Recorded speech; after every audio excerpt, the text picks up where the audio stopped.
Iran को एक और बड़ा नुकसान हुआ है। IRGC के स्पोक पर्सन जनाब अली मोहम्मद नायनी शहीद कर दिए गए हैं। इजराइल ने इनको टारगेट करके रोज़ की तरह, जैसा वो रोज़ किसी न किसी ऑफिशियल को टारगेट करता है, टारगेट करके शहीद कर दिया है। IRGC ने और ईरानियन गवर्नमेंट ने ऑफिशियली इस शहादत को एक्सेप्ट कर लिया है। दोस्तों, ईरान के लिए पिछले 12-18 घंटे बहुत बुरे थे। स्क्रीन पर मौजूद आपको जो शख्सियत नज़र आ रही है, general Ismail Ahmadi, Basij intelligence chief, इनको भी शहीद कर दिया गया है। उधर अमेरिका तैयारी कर रहा है हज़ारों की तादाद में मिडिल ईस्ट में फ़ौज भेजने के लिए। अमेरिका पावर से, ताकत से मिडिल ईस्ट के अंदर घुसपैठ करके स्ट्रेट ऑफ हॉर्मुज़ खोलने की तैयारी में है, और इस तैयारी में भी है कि ईरान का जो आइलैंड है उस पर फ़ौज उतारी जाए। अब तक सिर्फ बोला जा रहा था, अब मैं सबूत दे रहा हूँ। ब्रिटेन के मिलिट्री बेस से, जी हाँ, ब्रिटेन के मिलिट्री बेस से अमेरिका के B-52 परमाणु बॉम्बर ईरान पर बमबारी करने के लिए, तस्वीर देख लीजिए, ईरान पर बमबारी करने के लिए उड़ान भर रहे हैं। यानी बरतानिया पूरी तरह से ईरान के कत्लेआम और ईरान को मिटाने के लिए पूरी तरह से अमेरिका का साथ दे रहा है। इस्माइल खतीब जो इंटेलिजेंस मिनिस्टर थे, उनकी शहादत पर ईरान के नए सुप्रीम लीडर मुश्तबा खामनई ने हाथ से खत लिखकर दुख जताया, और अब जो नए इंटेलिजेंस चीफ या नए लीडर आ रहे हैं, उनकी सिक्योरिटी को टाइट करने का आदेश दिया है। जो आप अरब का मीडिया, यूरोपियन मीडिया देख रहे हैं और गोदी मीडिया, आपको क्या लगता है कि ये ईरान के साथ कभी जिंदगी में होंगे? नहीं होंगे। जब ईरान जीत जाएगा ना, परचम जीत का लहरा देगा, तब ये गोदी मीडिया, तब ये सारे जो मीडिया वाले हैं, तब ये मजबूर होंगे ईरान की तारीफ करने में। अल जजीरा ने, देखिए, अरब के चैनलों ने 2 अपने ही पत्रकारों को गिरफ्तार किया है, फातिमा अल मादी और दूसरी हैं सईद ज़ियाद। इन दोनों पत्रकारों को इसलिए गिरफ्तार किया गया है अल जजीरा के द्वारा, मतलब अल जजीरा ने कंप्लेन करी और फिर अरब की जो है सिस्टम गिरफ्तार कर लिया। क्यों? क्योंकि ईरान को इन्होंने सपोर्ट किया, ईरान को सही कह दिया, और आज की दुनिया में सही को सही आप कहोगे तो भाई निशाने पे आ जाओगे। कश्फ आइलैंड में सैटेलाइट इमेज से देखा जा रहा है कि जो ईरान का मिलिट्री कॉम्प्लेक्स था, इजराइल और अमेरिका ने पूरी तरह से खराब कर दिया है, तबाह कर दिया है। मूसाद के चीफ ने कहा है कि ईरान की रिजीम कमज़ोर हो गई है, अब हम बाकी काम अंदर से संभाल लेंगे। यानी लाखों की तादाद में जो मूसाद के एजेंट ईरान के अंदर हैं, अब वो एक्टिव होंगे। अब वो ईरान को वैसे ही जलाएंगे जैसे कुछ महीने पहले जला रहे थे, और ईरान की रिजीम पूरी तरह से ख़त्म हो जाएगी। ये प्लान मूसाद का है हजरात। इसके अलावा 6 देशों ने अमेरिका को खुश करने के लिए टेरर लिस्ट में ईरान को डाल दिया है।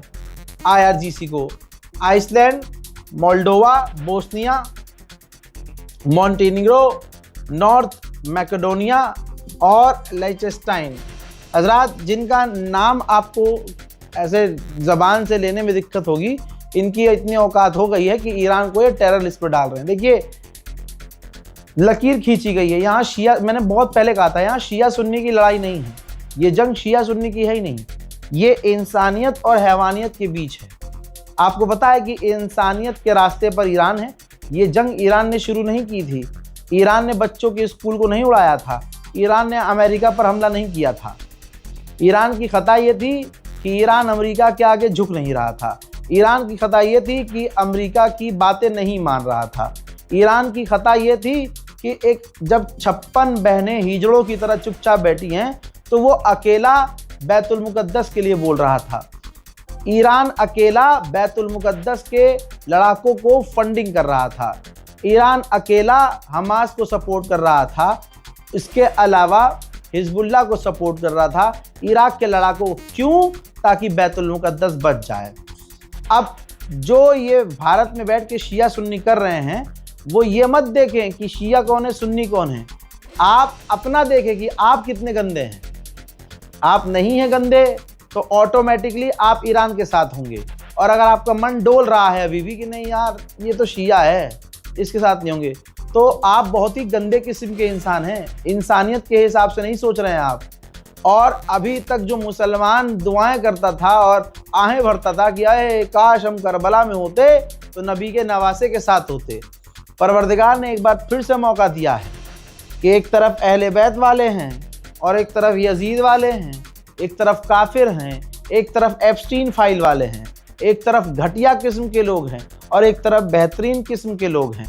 और अब यह आपको डिसाइड करना है कि आप किधर हैं।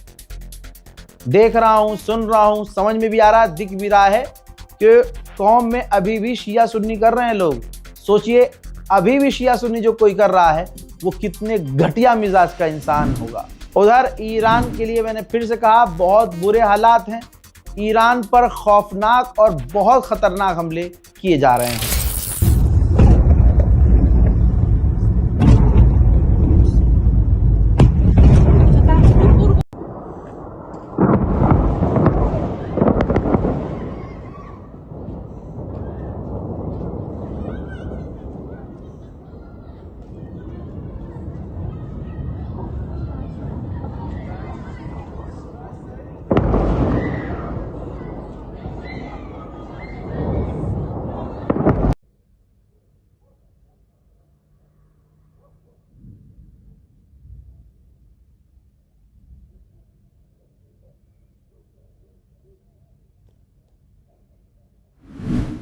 फिलहाल के इस रिपोर्ट में इतना ही।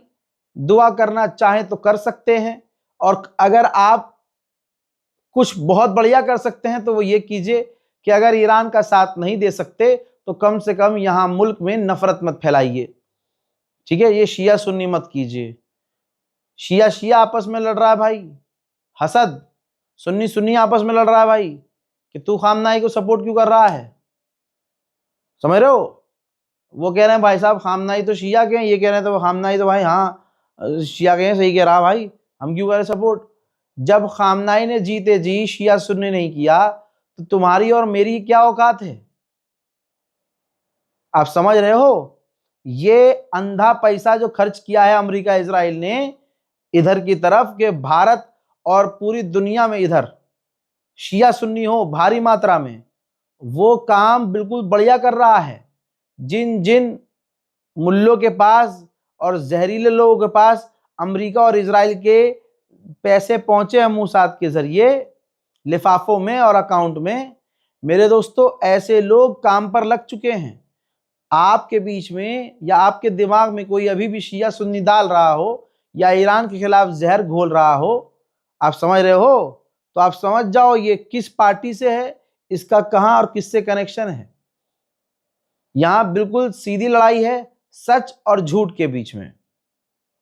अगर आपको लग रहा है कि ईरान शिया है, हमें उसे सपोर्ट नहीं करना चाहिए, तो नेतन्याहू सुन्नी है क्या। अरे भाई नेतन्याहू सुन्नी है क्या, ये डोनाल्ड ट्रंप सुन्नी है क्या, बहुत बढ़िया भाई।